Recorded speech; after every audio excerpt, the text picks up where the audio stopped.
Well, good morning, good morning, good morning.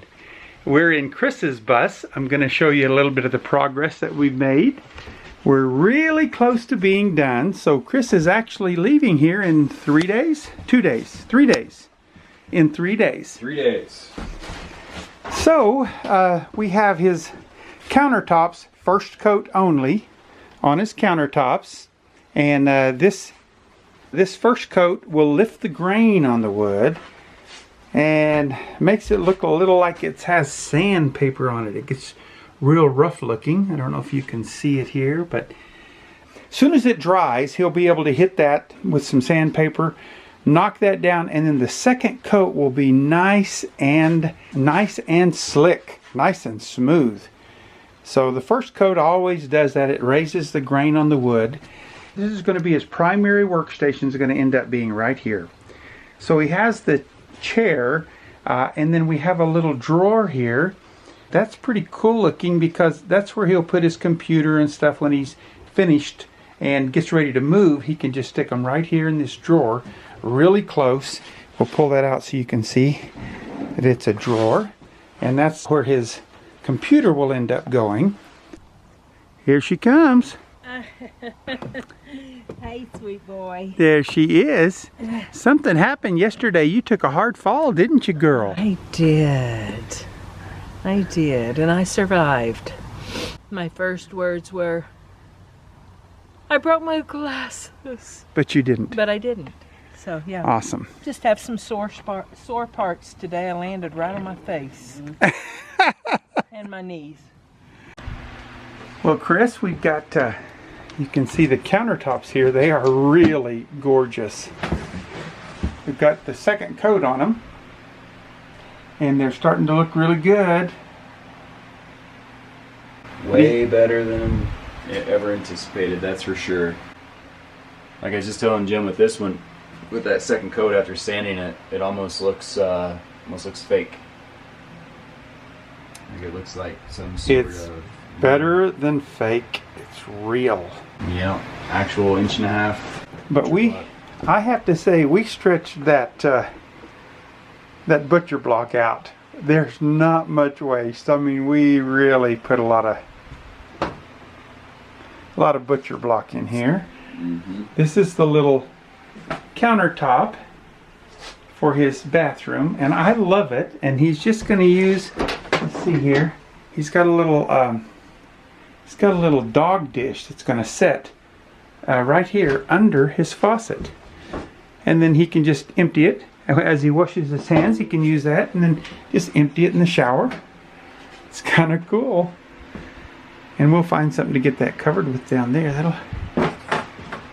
Yeah, it's got a couple days left before hitting the road. We'll see how all this holds up. I'm very intrigued to see if the shower gets any cracks in it. No, it won't.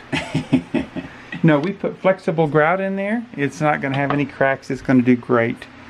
Okay, so the kitchen, of course, he's still covered up with his plastic here. We just now put the finish on this, so it's kind of hard to see what it looks like, but it has really turned out nice. Another instance of turning out way better than I ever anticipated. That's for sure. So the little stove, I'm anxious to see it when you get everything pulled off of there, because it's going to look really great in that stainless stove in that dark finish. Hoping this vent comes today. It's supposed to be here 2 days ago. Still not here. And I just got a notification from Amazon saying it was delayed. So that's all I know.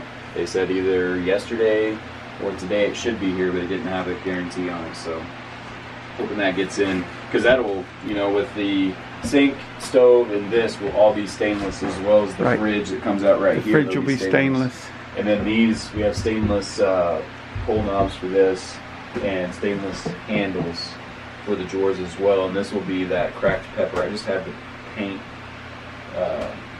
card, but it'll be dark. This will all be dark.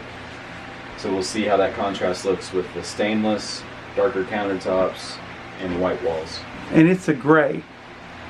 The cracked pepper is a gray color, right? It's dark. Almost black? Almost black. Wow. So it's a grayish black, but if you're looking at the spectrum, it's definitely more black. And I have the paint card. I don't know where it went, but it kind of has more of a little bit of a metallic blackish gray to it. And you know, with the ceiling, you know, still have a lot of work to do on that, but it's going to be white colors. It's going to be vintage mattes, so it's going to be a lot of pastels. Tell me, explain what you're doing on your ceiling, because people have asked about that. Yeah, well, either going to do bend-a-board or metal. Might do a very thin gauge metal, because it obviously has to bend. But what I'm going to do, I have a box of vintage maps, and then going to attach them to the wall, so the ceiling rather. The ceiling will all be vintage maps, but I haven't done that because still trying to get the lighting figured out. And when I'm back in Indiana, that's going to be the main priority, is actually hiring an electrician and making sure that the wiring that I have set up for the lights. So I have 14 gauge wire ran through conduit. That's what all this is. This is 14 gauge wire that I was going to use for the lights, but I didn't want to install everything and then have to cut it out. I'd rather go through the trouble of getting all the cabinets done while I was here with Jim, and then later on I can add to it. It's going to be more cutting, it's going to be more of a pain, but what I'm going to do for trim around all of it is actually cotton rope. I saw, well, one of the videos I did for a tiny home tour, they use cotton ropes for their trim, and it looked really good. And if I have up along the edge of the cabinets here. Yeah, so if I have that dark cabinet contrasted with the lightness of the maps, I think of white cotton rope just all the way around will look fine. And the thing of it is, the only person that matters what it looks like, the only person that really matters to is me. So, and Kobuk. He's happy with his couch. That's all he's worried about. So here's his primary workstation. Now, originally this was supposed to be the primary workstation right here. And it is a fold down top, so that will fold down, give a little space up here. You could set a chair or two in there if you had someone in here and needed an extra chair. And then this chair also works because this chair will move back, and then it also turns. So you could actually have a couple chairs there and a chair here, and then this big old couch. You could accommodate quite a few people in here. Absolutely. Yeah, so I need to figure out what chair I'm going to use here, and then also there will be two stools for the stand-up desk area, dining area. So I mean, if there were multiple people in here, especially if this folds down, you could fit a lot of people in here. Yeah, that's for sure.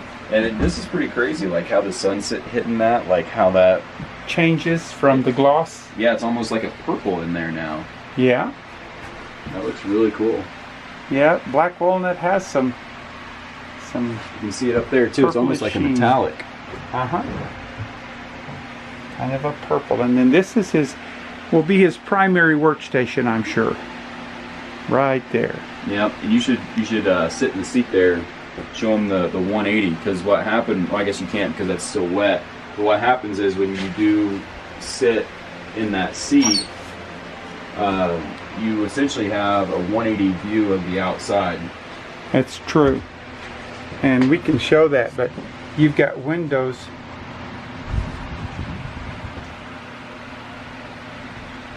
All the way across. So that was something that was a happy accident with this entire front area, because it starts getting a little crowded. The fridge will come out to right here, and you have a little bit of a choke point right there, but this area right here, you know, where I'll be hanging out a lot, getting a lot of work done, decided not to put any storage up here because it just leaves this wide open feeling. And once I get the ladder figured out, of course the roof rack's up there, but I imagine on nice days like this, it's a nice sunny day now, just open that up too, so then you have light coming in from the middle too. So this will just be a wide open windowed area to get work done, to, you know, go boondocking and be able to enjoy the outside area. And then these windows open up as well, so eventually I'll have a system of just a block of wood or something that holds that out, so it's literally, you'll be hanging out in the bus, but it's just like you're hanging out outside, which will be really, really nice. What? Oh, these are beautiful. What a beautiful job. They're all dry now. He's gonna like that when he gets back. He's gone right now, so we'll come in his bus without him being here. Wow, how smooth and beautiful is that?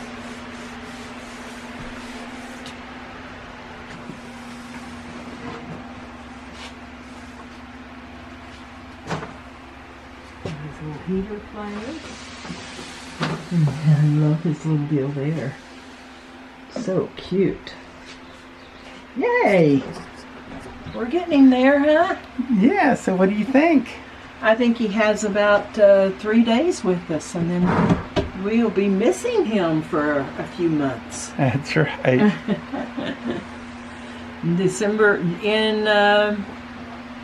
November and December, we're going to be up we're first going to go see Jim's parents in Oregon. And then we're going up to Woodland Park to spend the holidays with our kids and grandkids. Then after that, we'll probably meet up with Chris somewhere because he's going someplace warm and we are too. So we'll see where he's going. Maybe meet him in Texas or the beach or somewhere. Well, it looks amazing.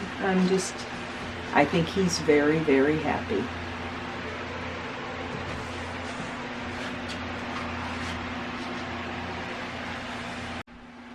It's beautiful.